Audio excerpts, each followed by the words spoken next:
NCAB times ಮೀಡಿಯಾಗೆ ಸ್ವಾಗತ. ನಾನು ದರ್ಶನ್ ಹುಣಸೂರು. ನಿನ್ನ ಟೈಮ್ ಸ್ಟಾರ್ಟ್ ಆಗಿದೆ. ಗಿಲ್ಲಿಗೆ ವಾರ್ನ್ ಮಾಡಿ ಬಿಗ್ ಬಾಸ್ ಬಳಿಯಲ್ಲಿ ಅಶ್ವಿನಿ ಗೌಡ ವಿಶೇಷ ಮನವಿ. ಬಿಗ್ ಬಾಸ್ ಕನ್ನಡ ಸೀಸನ್ 12ರ ಮನೆಯಲ್ಲಿ ಅಶ್ವಿನಿ ಗೌಡ ಮತ್ತು ಗಿಲ್ಲಿ ನಡುವಿನ ಜಗಳ ತಾರಕಕ್ಕೇರಿದೆ. ಗಿಲ್ಲಿಗೆ ನೇರವಾಗಿ ಎಚ್ಚರಿಕೆ ಕೊಟ್ಟಂತಹ ಅಶ್ವಿನಿ, ನಿನ್ನ ಟೈಮ್ ಸ್ಟಾರ್ಟ್ ಆಗಿದೆ ಅಂತ ಹೇಳಿದ್ದಾರೆ. ನಾಮಿನೇಷನ್ ವೇಳೆ ನಡೆದ ಈ ವಾಕ್ ಸಮರದಲ್ಲಿ ಗಿಲ್ಲಿ ಆರೋಪಗಳಿಗೆ ಅಶ್ವಿನಿ ಕೆರಳಿದ್ರು. ನಂತರ ತಾಳ್ಮೆ ಕಳೆದುಕೊಂಡು ಬಿಗ್ ಬಾಸ್ ಬಳಿಯಲ್ಲಿ ವಿಶೇಷ ಮನವಿಯನ್ನ ಮಾಡಿಕೊಂಡ್ರು. ಈ ಘಟನೆ ಜನವರಿ 5ರ ಸಂಚಿಕೆಯಲ್ಲಿ ಸಾಕಷ್ಟು ಹೈಲೈಟ್ ಕೂಡ ಆಗಿತ್ತು. ಬಿಗ್ ಬಾಸ್ ಮನೆಯಲ್ಲಿ ಅಶ್ವಿನಿ ಗೌಡ ಮತ್ತೆ ಗಿಲ್ಲಿ ನಟ ಹಾವು ಮುಂಗುಸಿ ರೀತಿಯಲ್ಲಿ ಯಾವಾಗಲೂ ಕೂಡ ಕಚ್ಚಾಡ್ತಾ ಇರ್ತಾರೆ. ಇವರ ಮಧ್ಯೆ ಆಗಾಗ ಕಿರಿಕ್ಗಳು ಆಗ್ತಾ ಇರುತ್ತೆ. ಅಶ್ವಿನಿ ಗೌಡ ಅವರು ಈ ಮೊದಲು ಸಿಟ್ಟನ್ನ ಬಿಟ್ಟು ಮೌನಕ್ಕೆ ಶರಣಾಗುವಂತಹ ನಿರ್ಧಾರಕ್ಕೆ ಬಂದಿದ್ರು. ಆದರೆ ಪರಿಸ್ಥಿತಿ ಮತ್ತು ಗಿಲ್ಲಿ ನಟನ ಚುಚ್ಚು ಮಾತುಗಳು ಇದಕ್ಕೆ ಅವಕಾಶವನ್ನ ಕೊಡುತ್ತಿಲ್ಲ. ಅವರು ಮತ್ತೆ ಕೆರಳುತ್ತಾ ಇದ್ದಾರೆ.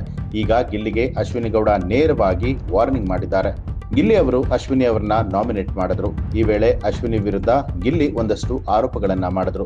ಇತ್ತೀಚೆಗೆ ರಾಶಿಕಾ ವಿರುದ್ಧ ಆರೋಪ ಮಾಡುವಾಗ ಅಶ್ವಿನಿ ಅವರು ರಾಶಿಕಾಗೆ ಮಲಗೋಕೆ ರಘು ತೊಡಬೇಕು ಅಂತ ಹೇಳಿ ಆರೋಪ ಮಾಡಿದ್ರು. ಇದನ್ನ ಗಿಲ್ಲಿ ಖಂಡಿಸಿದ್ದಾರೆ. ಅಶ್ವಿನಿ ಗೌಡ 2.0 ಬಗ್ಗೆಯೂ ಕೂಡ ಪ್ರಶ್ನೆ ಮಾಡಿದ್ದಾರೆ. ಗಿಲ್ಲಿಯನ್ನ ಕೊಚ್ಚೆ ಅಂತ ಕರೆದಿದ್ರು ಅಶ್ವಿನಿ ಅವರು. ಆ ಬಳಿಕ ಅಶ್ವಿನಿ ಅವರು ಗಿಲ್ಲಿಯನ್ನ ನಾಮಿನೇಟ್ ಮಾಡ್ತಾರೆ. ಆ ವೇಳೆಯೂ ಕೂಡ ಕಿತ್ತಾಟ ನಡೆಯುತ್ತೆ. ನಿನ್ನ ಟೈಮ್ ಸ್ಟಾರ್ಟ್ ಆಗಿದೆ ಅಂತ ಹೇಳಿ ಅಶ್ವಿನಿ ಅವರು ಗಿಲ್ಲಿಗೆ ಎಚ್ಚರಿಕೆ ಕೊಟ್ಟರು. ಇದಕ್ಕೆ ಗಿಲ್ಲಿ ತಲೆ ಕೆಡಿಸಿಕೊಳ್ಳಿಲ್ಲ. ನಾಮಿನೇಷನ್ ಪ್ರಕ್ರಿಯೆ ಮುಗಿದ ಬಳಿಕ ಎಲ್ಲರೂ ಪದೇ ಅಶ್ವಿನಿ ಅವರನ್ನ ಟ್ರಿಗರ್ ಮಾಡಿದ್ರು. ಇದರಿಂದ ಅಶ್ವಿನಿ ಅವರಿಗೆ ಕೋಪ ಬಂದಿದೆ.